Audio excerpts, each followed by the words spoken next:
실질적으로 뭐 호가는 2, 3억까지 오른 데도 있고 2, 3억.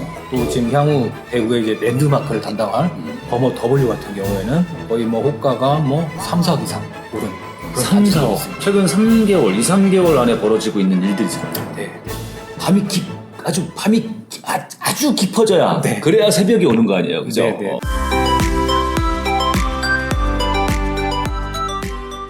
대구가 지금 아주 전국적인 관심을 이제 받는 곳이에요. 네. 투자자분들에게는. 네. 그렇죠. 자, 최근에 대구 다녀오셨죠? 네네. 뭐 예전에 대구 임장을 뭐 간 적이 있었습니다만 이번에는 좀 구석구석 전체를 좀 다 거의 다 둘러봤는데요. 멋진 도시입니다. 근데 보통 현지인 분들이 자기 도시 살고 있는 도시에 대해서 약간 좀 낮게 평가하고 그런 경향이 있거든요. 근데 외지인 입장에서 보는 대구는 매우 규모도 크고 매우 역동적이고 매우 멋진 도시였습니다. 그럼요. 대구가 인구가 한 250만 정도 되지 않습니까? 네네. 그 인구로 치면 우리나라에서 네 번째인가요? 서울, 네, 부산, 네 번째입니다. 인천, 대구, 그죠? 네. 저도 대구 갈 때마다 드는 생각은 동네가 좀 되게 활기차. 네. 어딜 가도 그죠? 꼭 중심부만 그런 것도 아니고 이런 주거 지역에 가도 뭔가 계속 이렇게 살아 움직이는 느낌 같은 게 많이 드는 도시예요. 그런 게 좋죠. 네네. 너무 좋았습니다. 예전에는 약간 이 부동산이 수요와 공급 좀 위주로 많이 돌아갔다면 요새는 어떻게 보면은 부동산의 금융화라고 해야 할까요? 약간 예전보다 수요와 공급보다 어떻게 보면은 지금 뭐 가격의 저평가 또는 뭐 유동성 이거에 따라서 많이 움직이는 시장입니다. 그래서 지금 전반적으로 대구는 여전히 하락세지만 상급지들 위주로 국지적인 바닥을 찍고 국지적인 상승을 지금 시작한 것 같습니다. 전체 평균은 아직 하락이지만. 네네. 전체 평균 여전히 하락입니다. 그런데 좋은 놈들. 네. 뭐 가격 하락폭이 컸던 놈들. 네. 그리고 사람들 수요가 많은 물건들은 바닥을 찍고 상승하고 있다. 네. 실제로 지난 3월 한 봄 정도를 기점으로 그래프가 이렇게 꼬리가 이렇게 확 올라온 이제 단지들이 꽤 보이더라고요. 네. 그렇죠. 그리고 일부 수성구에 뭐 사람들이 많이 선호하는 대장 아파트 같은 경우들은 1, 2억씩 벌써 훅 올랐더라고요. 실제적으로 뭐 호가는 2, 3억까지 오른 데도 있고 2, 3억. 또 지금 향후 대구의 이제 랜드마크를 담당할 버머 W 같은 경우에는 거의 뭐 호가가 뭐 3, 4억 이상 오른 그런 3, 단지가 4억. 있습니다. 지금 이게 최근 3개월, 2, 3개월 안에 벌어지고 있는 일들이잖아요. 네. 호가부터 먼저 확 올랐기 때문에 그 호가를 뭐 이 수요자들이 막 받아주는 그런 상황은 아니지만 일단은 지금 뭐 거래량 자체가 늘어나고 있고 그리고 실거래가도 지금 뭐 최소한 1, 2억 이상은 상승한 단지들이 상급지들 위주로 지금 있습니다. 그렇죠. 네. 하락할 때는 언제까지 집값이 떨어질 것이냐 이렇게 보이지만 네. 이게 바닥을 찍고 상승할 때는 또 무서워요. 그렇죠. 네. 특히 대구 자체가 뭐 인구 250만의 굉장히 큰 도시이기도 하지만 대구의 수성구 같은 곳은 사실 어떤 지방이라고 좀 보기는 어려운 곳이에요. 매우 좀 상징적인 곳이죠. 그쵸. 네네. 네. 상징적인 곳. 수성구 뭐 집값도 84 기준으로 뭐 한 15억씩 제일 좋은 놈들 15억, 16억, 17억 가던 놈 이제 이런 지역이고 네. 그리고 수성구의 학군은 또 진짜 전국적으로도 알아주는 네. 거의 강남 학군에 필적할 정도로 아주 대단한 곳이기 때문에 한번 바닥을 찍고 여기가 가격 한번 이제 다시 상승기다 이제 오를 일만 남았다라는 인식이 딱 이제 퍼지면 그때부터 또 순식간에 쫙 오를 수 있는 그런 잠재력이 있는 곳이라고 그렇게 생각이 됩니다. 그렇죠. 네. 근데 대구 어때요? 지금 아직 공급량이 굉장히 많이 남아 있는데 네. 올해도 굉장히 과공급. 올해는 아마 3만 가구 이상 입주할 예정이고 네. 내년까지도 공급 과다가 지금 예정돼 있는데 많습니다. 정말. 많죠. 네. 보통 이렇게 도시의 개발 과정 또는 생성 과정 이걸 보면 구도심에서 도시가 생성되고 나서 그다음에 도시를 외곽으로 좀 크게 확장하거든요. 도시를 외곽으로 크게 확장하면 도시의 규모가 좀 커지고 외곽의 신도시들이 들어오고 나서 외곽의 신도시들이 조금 이제 제대로 무르익으면 이제 결국은 구도심으로 회귀하게 되거든요. 지금 대구가 구도심으로 회귀하면서 대구의 기존 구도심들이 천지개벽하는 시기 그런 시기라 보면 될 것 같습니다. 근데 지금 대구 시내를 차를 갖고 가서 이렇게 시내를 달려보면 네.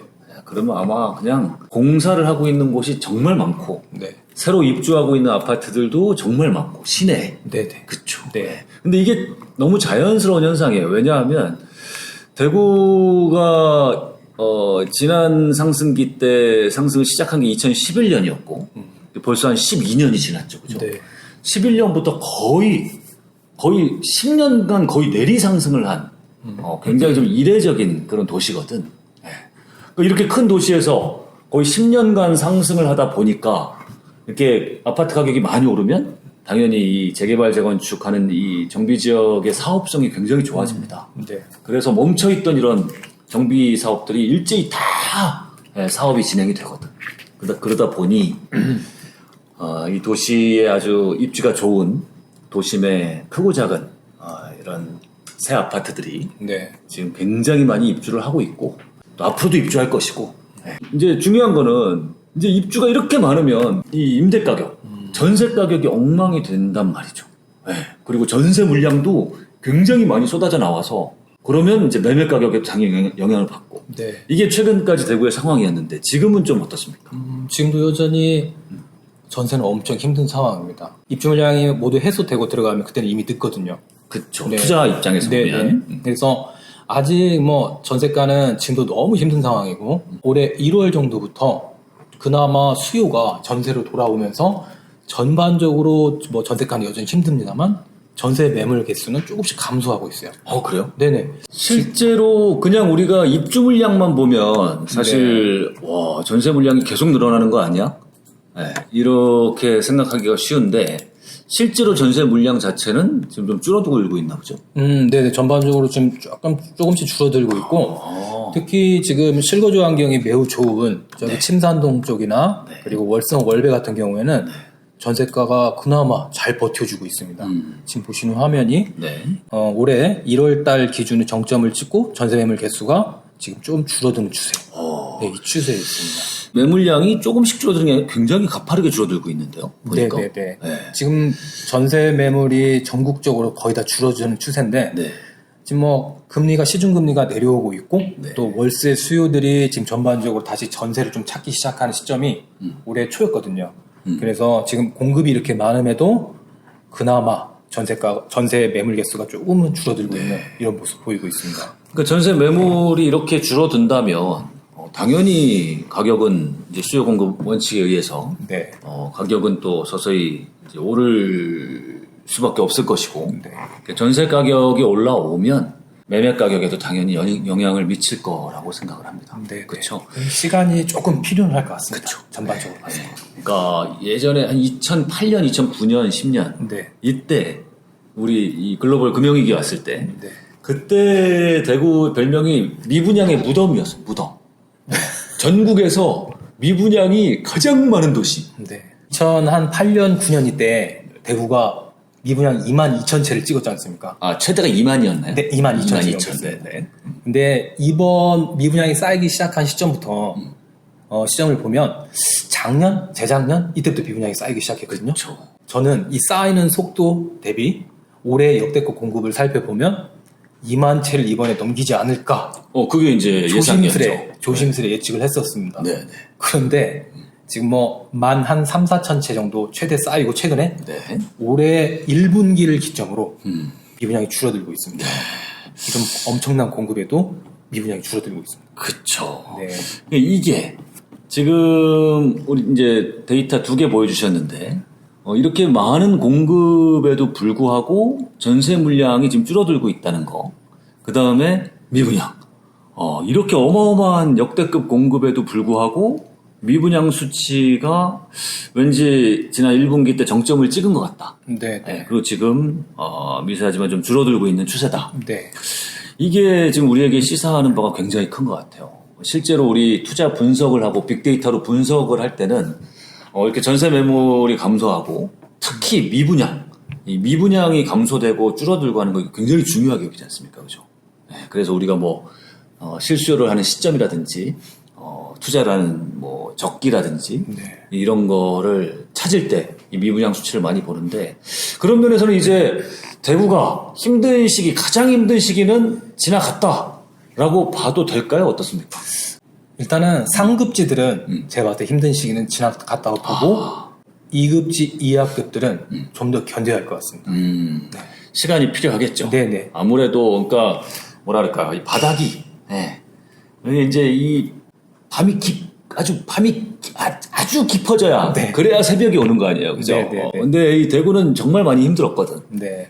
그래서 그동안 너무 깊었기 때문에 이제 다시 올라오려면 이제 대장들부터 먼저 힘내서 올라오고 네네. 좀 시차를 두고 대장이 쫙 가면 이제 그 다음 2급지, 3급지 이제 따라서 이제 올라올 것 같습니다. 대구에서 대표적인 곳이 지금 뭐 이쪽 수성구에 범어동 쪽, 뭐 만촌동 쪽 이쪽이지 않습니까? 근데 지금 이 지역들은 벌써 호가가 한 2, 3억씩 올라갔고, 그리고 일단은 올해 12월 달에 독보적인 랜드마크가 될 범어 W가 한 1,400가구가 지금 입주가 시작이 됩니다. 그러면 지금 투자로 봐서 진입하기에는 투자자 입장에서 투자금이 너무 많이 들어가기 때문에 약간 애매한 상황이긴 합니다. 자, 근데 실거주라고 봤을 때는 수성구, 범어동, 만촌동 또는 황금동 이쪽에 진입할 수 있는 마지막 기회일 수도 있다는 그런 생각입니다. 지금이 네네. 12월 달에 범어 W 입주할 때, 입주장 때. 네. 대구에서 실제로 실거주 하실 분들, 네. 실소유자분들은 올해 2023년 이제 하반기 네. 요 시기를 아주 잘 예의주시하시면서 네. 수성구가 굉장히 좋은 곳이잖아요. 여러 측면에서. 네. 서울로 따지면 뭐 대치동 같은 느낌? 그렇죠. 네. 그 좋은 지역에 내 집을 마련할 수 있는 절호의 찬스다. 네. 투자자 입장에서는 어떻습니까? 지금 뭐 투자자들의 손발이 지금 거의 묶여있는 상황이지 않습니까? 왜냐면은 취득세 중과도 있고 또 여러 가지 정책들이 아직 뭐 전혀 풀리지 않았으니까요. 그래서 지금 대구에 가보면 이 분양권들 위주로 투자자들이 진입하고 있어요.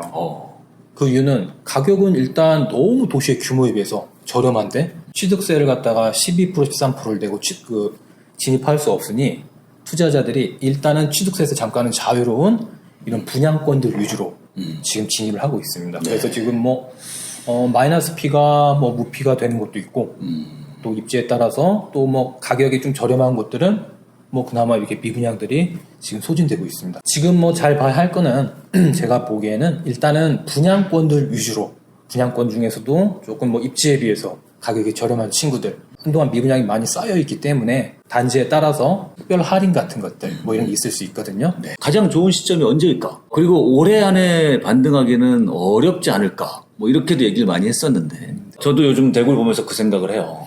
이렇게 공급 물량이 이렇게 많아도 가격이 또 충분히 떨어져 주면 많은 사람들이 원하는 이런 1급지 대장 물건 이런 물건들은 굉장히 빨리 이렇게 반등하기도 하는구나. 우리가 너무 기다리기만 해서도 안 되는구나. 이런 생각을 하게 됩니다. 최근에 제가 아는 투자자들도 많이 내려갔더라고요. 발 빠른 사람들. 말씀하신 대로 일반 물건들을 소위 전세를 끼고 하는 갭 투자. 갭 투자를 하기에는 아직 좀 힘들죠. 몇 억씩 필요하고 하니까.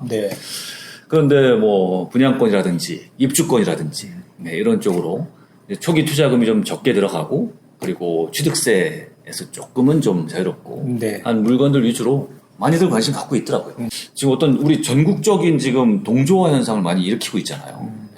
이 금리가 갑자기 팍 오르면서 전국적으로 가격이 막 쫙 내려가고 뭐 공급도 전국적으로 좀 많았다가 내년부터는 좀 전국적으로 다시 좀 줄어들고 이게 약간 커플링 돼 있다라고 보거든요. 그래서 지금 꼭 뭐 대구에 살지 않는다, 대구에 관심이 없다 이런 분들이라도 지금 이렇게 좀 앞서서 어떤 현상을 보이고 있는 대구라는 지역을 약간 모델 삼아서 공부를 하시는 것도 부동산 공부하는데 굉장히 도움이 될 것 같아요. 규모나 시기적으로 대구를 따라갈 곳들이 많이 있으니까 미리 공부해 두시고 그리고 우리 지역, 내가 관심 있는 지역에 이렇게 대입시켜 보시면 굉장히 좀 빨리 앞서 나갈 수 있지 않을까. 지금 대구와 같은 시장을 잘 보면 제가 느끼기에는 한 2016년, 17년 약간 대전 같은 느낌입니다. 그래요? 제 개인적으로는 수도권 투자를 마치고 2017년도, 18년도 이때는 대전을 좀 부단히 많이 다녔었는데요. 항상 부동산에 가면 부동산 소장님 왜 이제 왔냐는 말씀을 하시거든요. 심지어 대전에 2017년도에 갔을 때도 왜 이제 왔냐. 이런 말씀 하셨습니다. 지금 뭐 많은 분들이 대구가 지금 분양권들 위주로, 새 것들 위주로 조금 뭐 반등하는 모습을 보이고 그러고 있으니까 뭐 늦지 않았나 이런 질문을 되게 많이 받는데요. 여러분 늦지 않았습니다. 대구 하나만 잘 공부해도 네. 부동산 공부는 거의 끝날 것 같아요. 네네. 대구는 규모 면에서도 그렇고 도시의 역사로 봐도 그렇고 지금 공부하기에 최적의 도시입니다. 네, 이 대구 정도만 하나 제대로 분석해 놓으면 전국의 어느 도시를 갖다 놔도 분석할 수 있다고 봅니다. 오케이, 좋습니다. 예. 대구에 대한 정보 앞으로 많이 주시고, 네네. 예, 이 방송 보시는 분들도 뭐 투자든 뭐 실수요든 뭐 그냥 미래의 공부든 예, 대구 지역 한번 공부해 두시면 아주 큰 도움이 될 것 같습니다. 대구 시장은 제가 봤을 때는 큰 흐름상 아직 시작도 하지 않은 시장으로 보고 있습니다. 네, 앞으로도 최소한 2, 3년, 길게는 3년 이상도 큰 기회가 있으니 지금부터 잘 준비하셔서 다가올 큰 장애, 큰 수입으로 큰 투자자로 발돋움 하셨으면 좋겠습니다. 고맙습니다.